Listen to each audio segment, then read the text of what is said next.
नमस्कार, आप देख रहे हैं प्राइम न्यूज और मैं हूं आपके साथ मोनिका गुप्ता। यूपी प्राइम में आपको दिखाएंगे उत्तर प्रदेश की तमाम अहम और बड़ी खबरें। उत्तर प्रदेश के मुख्यमंत्री योगी आदित्यनाथ के पिता आनंद सिंह बिष्ट का सोमवार को दिल्ली के एम्स में निधन हो गया। वो 89 साल के थे। मुख्यमंत्री को कोविड-19 पर चल रही टीम 11 की मीटिंग के दौरान पिता की दुखद मृत्यु की सूचना दी गई, लेकिन मीटिंग रुकी नहीं और ये चलती रही। बाद में मुख्यमंत्री ने एक भावुक कर देने वाली चिट्ठी लिखी, जिसमें उन्होंने बताया कि वो अपने पिता के अंतिम संस्कार में शामिल नहीं होंगे। मुख्यमंत्री ने इसका कारण भी बताया है। मुख्यमंत्री ने कहा कि लॉकडाउन हटने के बाद ही वो घर जाएंगे।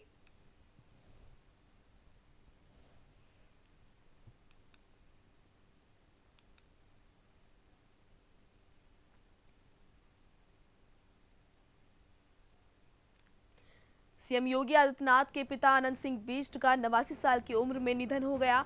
और इसी के साथ आपको बता दें कि दिल्ली के एम्स में वो भर्ती थे। आज सुबह 10:44 पर उन्होंने अंतिम सांस ली। लंबे समय से लीवर और किडनी की बीमारी से पीड़ित थे और काफी गंभीर स्थिति उनकी थी। इसी के साथ आपको बता दें कि उत्तराखंड में फॉरेस्ट रेंजर के रूप में सेवाएं दे चुके हैं सीएम योगी आदित्यनाथ के पिता। साल 1991 में आनंद सिंह बिष्ट का रिटायरमेंट हुआ था, जिसके बाद वो समय बिताते थे। सेवानिवृत्ति के बाद से अपने पैतृक गांव में वो रहते थे और पौड़ी जिले के यमकेश्वर में गांव पंचूर में उनका निवास स्थान था।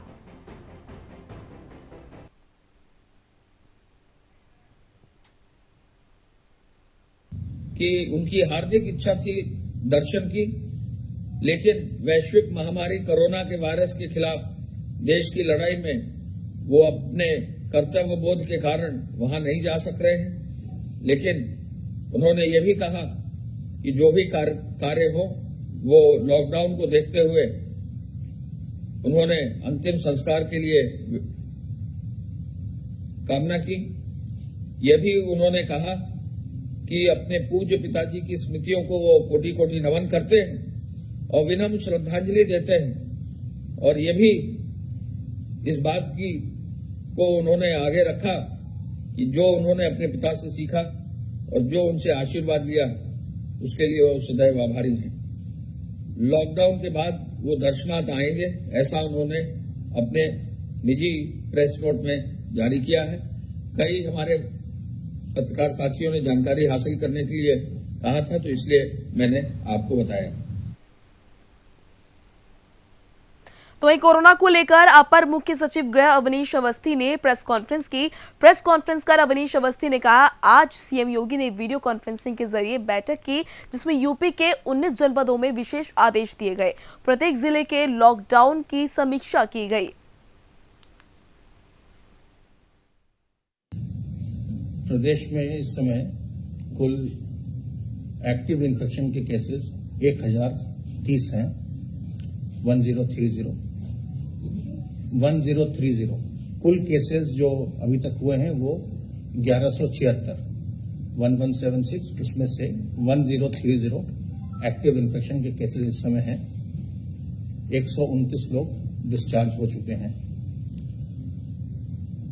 जो इन्फेक्शन है ये अब तक 52 जिलों से इन्फेक्शन के प्रकरण सामने आए हैं। आज 3 नए जिले इसमें जुड़े हैं, जो कि मऊ, एटा और सुल्तानपुर। इन 3 जिलों से इन्फेक्शन की नई सूचना आई है। कि उनकी हार्दिक इच्छा थी दर्शन की, लेकिन वैश्विक महामारी कोरोना के वायरस के खिलाफ देश की लड़ाई में वो अपने कर्तव्य बोध के कारण वहां नहीं जा सक रहे हैं। लेकिन उन्होंने ये भी कहा कि जो भी कार्य हो वो लॉकडाउन को देखते हुए उन्होंने अंतिम संस्कार के लिए कामना की। यह भी उन्होंने कहा कि अपने पूज्य पिताजी की स्मृतियों को वो कोटि कोटि नमन करते हैं और विनम्र श्रद्धांजलि देते हैं। और ये भी इस बात की को उन्होंने आगे रखा कि जो उन्होंने अपने पिता से सीखा और जो उनसे आशीर्वाद लिया उसके लिए वो सदैव आभारी हैं। लॉकडाउन के बाद वो दर्शनार्थ आएंगे, ऐसा उन्होंने अपने निजी प्रेस नोट में जारी किया है। कई हमारे पत्रकार साथियों ने जानकारी हासिल करने के लिए कहा था, तो इसलिए मैंने आपको बताया। अब तक धारा 188 में 24,446 एफआईआर दर्ज हुई है और 71,782 लोग नामजद हुए हैं। अब तक 20 लाख वाहनों की चेकिंग होकर 27,000 वाहन सीज हुए हैं और चेकिंग अभियान में अब 9.5 करोड़ रुपया जो है धनराशि वसूल हुई है। 481 एफआईआर इसी एक्ट में दर्ज हुई है और 218 लोगों को गिरफ्तार किया गया और फेक न्यूज के भी काफी मामले अब संज्ञानित करके लगभग 429 मामले दर्ज किए गए हैं। हम केवल ये कहना चाहेंगे कि फेक न्यूज में कुछ जगहों पर शिकायत मिली है तो ऐसे में बहुत सख्त कार्रवाई होगी। हॉटस्पॉट जो अभी तक कल तक 49 डिस्ट्रिक्ट्स में थे, 322 हॉटस्पॉट्स निर्धारित हैं और प्रत्येक हॉटस्पॉट को मजबूती से लॉकडाउन की कार्रवाई की जा रही है और स्वतः ही डीएम्स एसपीज जो है अपने लॉकडाउन की कार्रवाई को कर रहे हैं। अब तक कुल मिलाकर इन लॉकडाउन क्षेत्रों में 35 लाख की आबादी, 35,97,000 की आबादी को जो है इंगित किया गया। अब 35,97,000 तबलीगी जमात से जुड़े हुए जो भारतीय हैं, लगभग 20 जनपदों में ये 3,000 के आसपास अब हो गए हैं। इनकी प्रत्येक व्यक्ति की अब टेस्टिंग कराई गई है और लगभग टेस्टिंग का कार्य भी अब पूरा हो गया। जो विदेशी हैं वो कुल मिलाकर 325 जो पहले पाए गए थे उन पर भी एफआईआर दर्ज करके, उनके 45 एफआईआर दर्ज करके उन पर भी कार्रवाई की गई और कई को अस्थायी जेलों में रखा गया। तो वहीं केंद्र सरकार की नई गाइडलाइंस के तहत आज से देश के कई हिस्सों में लॉकडाउन में रियायतें मिलेंगी। राज्य सरकार अपने अपने इलाकों में जरूरत के हिसाब से निर्णय ले सकेंगी। हालांकि हॉटस्पॉट इलाकों में ये गाइडलाइन प्रभावी नहीं होंगी। उत्तर प्रदेश के 56 जिलों में भी आज से छूट मिलेगी। वहीं देश की राजधानी दिल्ली और आर्थिक राजधानी मुंबई में लॉकडाउन में रियायतें नहीं मिलेंगी। दोनों ही शहरों में लगातार कोरोना वायरस के मामले सामने आ रहे हैं। तो आपको बताते हैं क्या क्या चीजें खुली रहेंगी। किराना दुकानें खुली रहेंगी, फल सब्जी के ठेले लगा सकते हैं लोग और इसी के साथ मीट मछली की दुकानें भी खुली रहेंगी। हाईवे पर ढाबे खुले रह सकते हैं। इसी के साथ आपको बता दें कि कुरियर सेवा भी चालू रहेगी और ई कॉमर्स को भी राहत दी गई है। ये वो चीजें हैं जो लॉकडाउन के तहत जिनमें रियायतें दी गई हैं। मैकेनिक, इलेक्ट्रिशियन, कारपेंटर काम कर सकेंगे। केबल डीटीएच और वर्कर काम पर जा सकेंगे। इसी के साथ आपको बता दें आईटी कंपनियां भी खुली रहेंगी। सरकारी दफ्तर भी खोलेंगे। लॉकडाउन के बाद आज से जो नई गाइडलाइंस जारी की गई हैं उसके मुताबिक कौन कौन सी चीजें हैं जो खुली रहेंगी वो हम आपको बता रहे हैं। फसलों की खरीद में छूट मिलेगी और निर्माण का काम भी हो सकेगा। इसी के साथ आपको बता दें कि मनरेगा, औद्योगिक इकाइयां, लघु उद्योग ये सभी खुले रहेंगे। बैंक, पोस्ट ऑफिस, अस्पताल, नर्सिंग होम खुले रहेंगे। इसी के साथ आपको बता दें कि छोटे वित्तीय संस्थान, कोऑपरेटिव क्रेडिट सोसाइटी को छूट मिलेगी और non banking finance, housing finance खुले रहेंगे। इसी के साथ आपको बता दें कि गांव में ऑप्टिकल फाइबर, गांव में ईंट भट्टे का काम किया जा सकेगा। अब आपको बता दें कौन कौन सी चीजें बंद रहेंगी। पैसेंजर ट्रेन सर्विस जो है वो बंद रहेगी, विमान सेवा भी बंद रहेगी। इसी के साथ आपको बता दें कि सड़क पर सामान्य वाहनों की आवाजाही भी बंद रहेगी। जरूरी काम होने पर ही निकला जाएगा। स्कूल, कॉलेज, कोचिंग सेंटर सभी बंद रहेंगे, जैसा कि पहले भी इनको बंद किया गया था। सभी तरह के होटल सर्विस जो है उन पर रोक है पहले की तरह और सिनेमा हॉल भी बंद रहेंगे। बड़ी तादाद में लोग आते हैं सिनेमा हॉल में, इसी के मद्देनजर उसको बंद रखा गया। मॉल, शॉपिंग कॉम्प्लेक्स, रेस्टोरेंट में बैठकर खाना प्रतिबंधित रहेगा और राजनीतिक, सामाजिक, खेल से जुड़े कोई भी कार्यक्रम जो है उन पर रोक रहेगी। धार्मिक कार्यक्रम पर भी रोक रहेगी। तो वहीं अलीगढ़ में लॉकडाउन को लेकर प्रशासन कोई कोर कसर नहीं छोड़ रहा है। जेल में बंद कैदियों में कोरोना ना फैले, इसके लिए जेल प्रशासन ने कुछ बंदियों को पैरोल पर रिहा किया है। इसी को लेकर वरिष्ठ जेल अधीक्षक आलोक सिंह ने प्राइम न्यूज से बातचीत की और जेल से रिहा हुए कैदियों के बारे में जानकारी दी। कोरोना के चलते जहां पूरा देश संपूर्ण लॉकडाउन है, वहीं अगर हम बात करें जिला कारागार अलीगढ़ की, तो ज़्यादा जानकारी देने के लिए मेरे साथ में वरिष्ठ जेल अधीक्षक आलोक सिंह। आइए जानते हैं इनसे कि जेल में क्या क्या बंदियों को सुविधाएं दी जा रही हैं, कोरोना के दौर में कोई संक्रमण या कोई बीमारी बंदियों में ना फैले, उसके लिए क्या क्या व्यवस्था जेल प्रशासन ने कर रखी है। सर, ये बताइए कि अलीगढ़ जेल में लगभग कितने बंदी हैं और एक बैरिक में लगभग कितने बंदी हैं? सोशल डिस्टेंसिंग की अगर बात करें तो देखिए, लगभग इस समय 2700 बंदी हैं कारागार में, और जो नए बंदी आते हैं उनको क्वारंटाइन बैरक में रखा जाता है। क्वारंटाइन बैरकों की संख्या बढ़ा के 4 कर दी गई है, जिससे कि उनमें बंदियों में दूरी रहे। और ऐसा है, जो संख्या है वो दिन प्रतिदिन बदलती रहती है। किसी दिन 20 बंदी हैं, किसी दिन 15 बंदी रह जाते हैं, 5 छूट जाते हैं, किसी दिन 2-3 और आ जाते हैं। तो लेकिन हम संख्या का ध्यान रख रहे हैं कि 30 बंदी से ऊपर ना रहे हैं। क्षमता के अनुरूप जो एक मानक है उतना ही है क्वारंटाइन बैरक में। उसके अलावा सर, जेल में सफाई व्यवस्था के लिए क्या क्या विशेषताएं हैं जो ध्यान देने वाली है कि क्या क्या सफाई व्यवस्था करी जा रही है जिससे कि संक्रमण ना फैले? कोरोना को लेके जहाँ पूरा देश लॉकडाउन है, वहीं अगर बात करें जेल की, तो जेल में मतलब क्या व्यवस्थाएं बंदियों को दी जा रही हैं? सोशल डिस्टेंसिंग का किस तरीके से पालन किया जा रहा है? सैनिटाइजिंग की जा रही है या नहीं, इस बारे में बताइए। प्रत्येक दिन कारागार पूरी तरह से सैनिटाइज की जा रही है। इसमें हम लोग अपने स्तर से कर रहे हैं और फायर सर्विस और नगर निगम से भी सहयोग ले रहे हैं। और ब्लीचिंग पाउडर से डेली बैरकों को धुलवाया जा रहा है। बंदियों में आपस में दूरी बना के रखा गया है और बंदियों को साबुन और इत्यादि सब उपलब्ध करा दिया है। बंदियों को पब्लिक एड्रेस सिस्टम से बार बार बताया जा रहा है, उनको अवेयर करा जा रहा है कि वो अपना हाथ धोते रहें, मुंह पे मास्क लगाए रहें। प्रत्येक बंदी को 2-2 मास्क उपलब्ध करा दिया है। तो इस तरह से हम लोगों ने अपनी पूरी तैयारी कर रखी है। लगभग सर, एक बैरिक में कितने बंदी होंगे जो बंद हैं इस समय? ये मैंने आपको बताया ना कि प्रत्येक दिन वो संख्या बदलती रहती है। कुछ नए आए, कुछ छूट गए, तो उसमें रोज संख्या चेंज हो जाती है। तो बंदी की रिहाई की जो प्रक्रिया है सर, वो जिला जज जो है वो जेल में आके खुद कर रहे हैं। माननीय जनपद न्यायाधीश महोदय द्वारा ड्यूटी लगा दी गई है। प्रत्येक दिवस क्या कहते हैं, कोई ACGM साहब या ADJ साहब आते हैं और जो छूटने वाले मामले होते हैं उसको यहीं जेल में सुनवाई करके उसका निस्तारण कर देते हैं। सर, लॉकडाउन के मद्देनजर मुलाकातों का दौर जो है पूरी तरीके से खत्म कर दिया है। उसके अलावा जो बंदी है उनके परिजन, उनसे सर किस माध्यम से बात करते हो?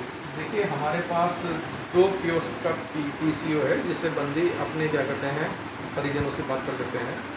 और इसके अतिरिक्त कभी क्या कहते हैं किसी को और अर्जेंटली कोई बात करनी हो तो हम लोग उसको सहयोग करते हैं। हम लोग अपने सरकारी फ़ोन से उनके घर पे सूचित कर देते हैं। आमतौर पे अगर बात करी जाए तो जेल प्रशासन पूरी तरीके से कोरोना से निपटने के लिए तैयार है। बंदियों को मास्क वितरण से लेके सैनिटाइजर और साबुन की पूरी व्यवस्था कर रखी है। कपड़े बार बार बदले जा रहे हैं, बैरकों को सैनिटाइज किया गया है। अब देखने वाली बात ये होगी कि जिला प्रशासन कोरोना को मात देने में कितना कारगर साबित होता है। प्राइम न्यूज़ के लिए विश्व प्रताप सिंह राघव, अलीगढ़। तो वहीं कोरोना वायरस के चलते देश भर में लॉकडाउन की स्थिति है और लोग एक दूसरे की मदद कर रहे हैं। इसी क्रम में जालौन जिले के ADJ अनिल यादव भी समाज सेवी संगठनों की मदद से जरूरतमंदों की मदद कर रहे हैं।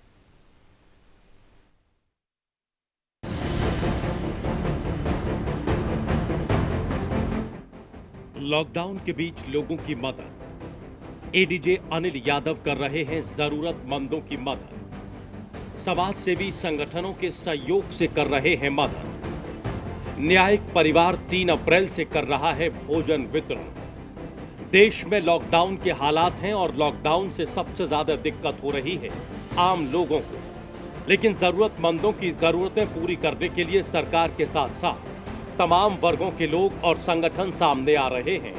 और इसी क्रम में जालौन जिले के ADJ अनिल यादव भी सामने आए हैं। ADJ अनिल यादव समाज सेवी संगठनों के साथ मिलकर जरूरतमंद लोगों तक जरूरी चीजें पहुंचा रहे हैं। आज भी उन्होंने कई समाज सेवकों के साथ मीटिंग करके लोगों तक जरूरी चीजें पहुंचाने पर विचार विमर्श किया। साथ ही उन्होंने कहा कि लॉकडाउन खत्म होने तक लोगों को जरूरी चीजें पहुंचाई जाती रहेंगी। वाले साहब हैं और डीआई साहब हैं, प्रशासन के लोग हैं, इंस्पेक्टर साहब हैं, आप सबके सौजन्य से लगभग 100 लोग चिन्हित किए गए जो यहाँ के लोकल सामाजिक कार्यकर्ता हैं। उनके माध्यम से 100 घरों को लगभग चिन्हित किया गया था, जिसमें 70 लोग आज आए हैं। आटा है और सब्जियां हैं, दाल हैं, मसाले हैं, तेल भी है। आगे भी ये कार्यक्रम चलता है। ये कार्यक्रम हमारे समझ से आप लोगों के सौजन्य से जब तक लॉकडाउन है तब तक ही चलेगा। इसके अलावा हमारे न्यायिक परिवार की तरफ से माननीय जिला जज श्री अशोक कुमार सिंह साहब के सौजन्य से उन्होंने 3 अप्रैल को सबसे पहले शुरुआत किया था 100 लोगों को भोजन बनवा करके, और 3 अप्रैल से आज तक अनवरत 100 लोगों से लेकर के 150 लोगों का भोजन बंटता है। और जो वास्तव में काशीराम कॉलोनी, उच्च रोड, उच्च बस स्टैंड, मोदी ग्राउंड और जिला परिषद पर कुछ लोग चिन्हित किए गए हैं, उनको रोज राहत सामग्री के साथ साथ रोज उनको भोजन दिया जा रहा है। आपको बता दें कि कोरोना की वजह से देश में लॉकडाउन है। देश में अब तक कोरोना के आंकड़े 17,000 को पार कर चुके हैं और अब तक 500 से ज्यादा लोगों की मौत हो चुकी है। बात अगर उत्तर प्रदेश की करें तो उत्तर प्रदेश में भी कोरोना के मामले 1000 के पार हो गए हैं और अब तक 15 से ज्यादा लोगों की मौत हुई है। कोरोना के कहर के बीच इंसानियत के दम पर ही देश आगे बढ़ रहा है। सरकार के साथ साथ आम लोग भी एक दूसरे की मदद कर रहे हैं। Bureau report, prime news.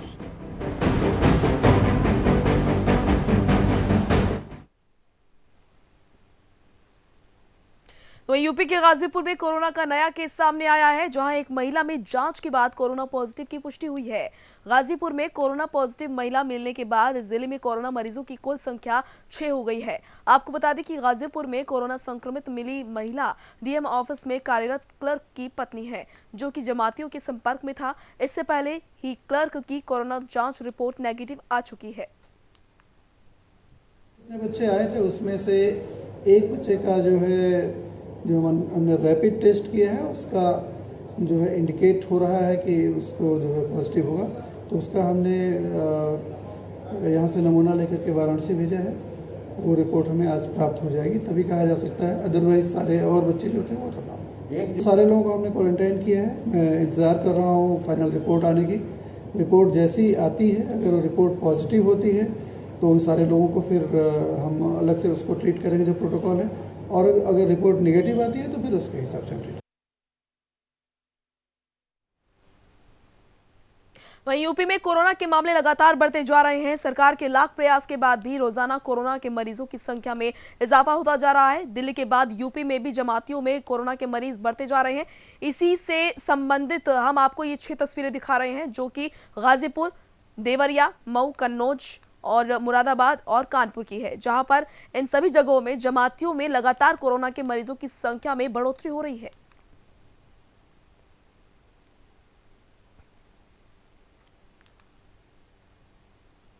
तो इन लॉकडाउन के बावजूद लगातार उत्तर प्रदेश में कोरोना संक्रमितों की संख्या तेजी से बढ़ रही है, जिसके लिए जमातियों को भी बड़ा जिम्मेदार माना जा रहा है। इस बीच बाबरी मस्जिद के पक्षकार रहे इकबाल अंसारी ने इस पर चिंता जाहिर करते हुए कहा कि बीमारी को फैला रहे कुछ जमातियों की वजह से मुसलमानों की बदनामी हो रही है। देखिए, कोरोना एक ऐसी बीमारी है जो पूरी दुनिया को घेर रखा है, पूरे दुनिया में चल रहा है, लेकिन इसका इलाज भी है, लोग ढूंढ रहे हैं, सारे लोग लगे हुए हैं। हमारे देश में कोरोना की बीमारी है, महीनों से चल रही है, और हम लोग बार बार भी कहते आए हैं, सरकार भी कह रही है, सरकार पूरी सरकार लगी हुई है। कोरोना को भगाने के लिए हमारी पूरी सरकार लगी हुई है। माननीय प्रधानमंत्री नरेंद्र मोदी जी, मुख्यमंत्री योगी जी, हर प्रांत के जो है मुख्यमंत्री लगे हुए हैं, और पूरा समाज लगा हुआ है। डॉक्टर लगे हैं, मास्टर लगे हुए हैं, पुलिस लगी हुई है। कोरोना को भगाना है। तमाम लोग कहते हैं कि जमातियों से फैल रहा है।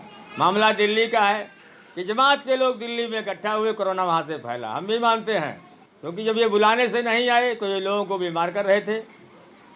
सरकार को चाहिए कि जो लोग पकड़े जाएं उनके ऊपर कानूनी कार्रवाई होनी चाहिए, देशद्रोह का मुकदमा भी लगाया जाए, क्योंकि जब ये लोग अपने आप आते तो ये देश के हित में रहता, क्योंकि ये लोग पकड़ के आ रहे हैं, इसलिए देश में कोई अच्छा काम नहीं कर रहे हैं ये लोग। तो इन लॉकडाउन का पालन कराने पर झड़प हुई। विभिन्न जनपदों में मेडिकल और पुलिस टीम पर हमले को लेकर प्रशासन सख्त है। ऐसे उपद्रवियों पर मुकदमा दर्ज कर उन्हें जेल भेजे जाने की तैयारी की जा रही है। एएसपी और एसएसपी और जेल अधीक्षक के पत्र पर डीएम ने रोहनिया स्थित जगतपुर इंटर कॉलेज को अगले आदेश तक के लिए अस्थायी कारागार बनाने के लिए निर्देश दिए। कोरोना जैसी महाबीमारी को लेकर शासन प्रशासन सख्त से सख्त कदम उठा रही है। ऐसे में राज्य सरकार और प्रशासनिक अधिकारियों की निगाहें जेल पे भी पहुंची। हालांकि जेल में बैरिकेडिंग कम होने के नाते सोशल डिस्टेंसिंग का पालन करने में कुछ दिक्कतें आ रही थी। ऐसे में लेकर के वाराणसी प्रशासन ने एक नई पहल चालू की है, जिसके लिए जेल अधीक्षक साहब हमारे साथ हैं। उनसे जानेंगे किस तरीके की वो पहल चालू की है। बनारस में एक अस्थायी जेल बनाया गया है। सर, हम जानना चाहेंगे कि वाराणसी में जो जगतपुर डिग्री कॉलेज के पास एक अस्थायी जेल बनाया गया, वो किस तरीके का बनाया गया है? ये ऐसे लोगों के लिए बनाई गई है कि कारागार में कोई संदिग्ध ना आने पाए, नहीं तो कारागार में संक्रामक रोग फैल सकता है। इसलिए उनको अलग रखा जाए और उनका वहीं पे उचित इलाज और जो भी सुविधाएं हैं उनको वहीं उपलब्ध करा दी जाए। तो वहाँ पे बैरिकेडिंग करके रखा गया है या फिर उनको किस किस तरीके की सुविधाएं वहाँ पे मुहैया कराई जाएंगी? वहाँ उनको कक्ष हैं और कक्ष को बैरक के रूप में डेवलप कर दिया गया है, तो वो उसी बैरक में रहते हैं। वहाँ पे अभी कितनी की जनसंख्या में वो लोग वहाँ पे मौजूद होंगे? और अगर बात करें जेल में जिस तरीके की सुरक्षा होती है, वहाँ पे किस तरीके की सुरक्षा है? वहाँ भी उनको जेल की ही तरीके की सुरक्षा है और हमारे सिपाही लगे हुए हैं, पर्याप्त सिपाही लगे हुए हैं और उनको सभी सुविधाएं दी जा रही हैं। सभी को मास्क दिया जा रहा है, साबुन और सैनिटाइजर, खाने पीने का, दवाएं सब उपलब्ध है। एक चिकित्सकों की टीम लगी हुई है, उन्हें वहाँ कोई दिक्कत नहीं है।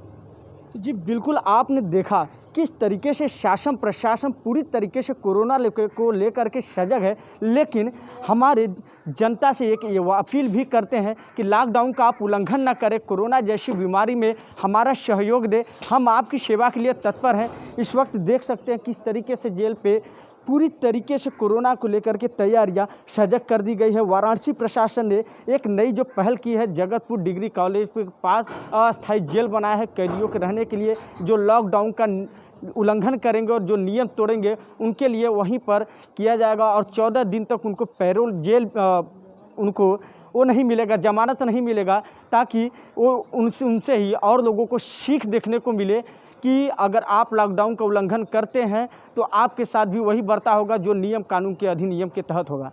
वाराणसी से लोकेश पांडे, प्राइम न्यूज़।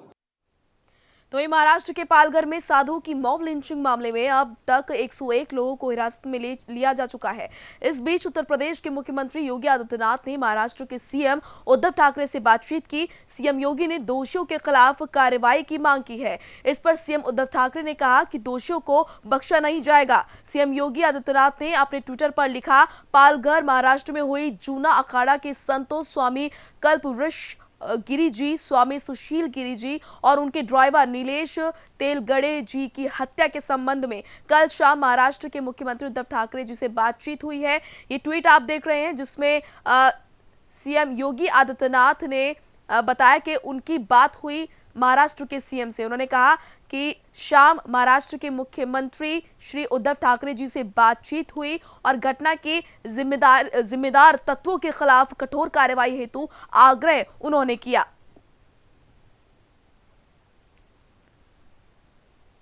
तो ट्वीट आपको दिखा रहे हैं क्या कुछ कहा सीएम योगी आदित्यनाथ ने। महाराष्ट्र के माननीय मुख्यमंत्री जी द्वारा ये बताया गया कि कुछ लोग गिरफ्तार कर लिए गए हैं और शेष को चिन्हित कर सभी के विरुद्ध कठोर कार्रवाई की जाएगी।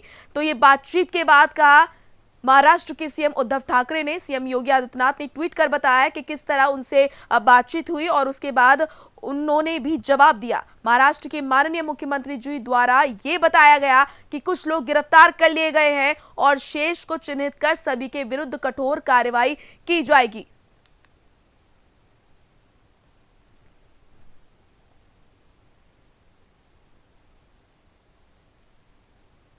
चलिए फिलहाल इस बुलेटिन में इतना ही। तमाम खबरों को जानने के लिए आप देखते रहिए प्राइम न्यूज़। नमस्कार।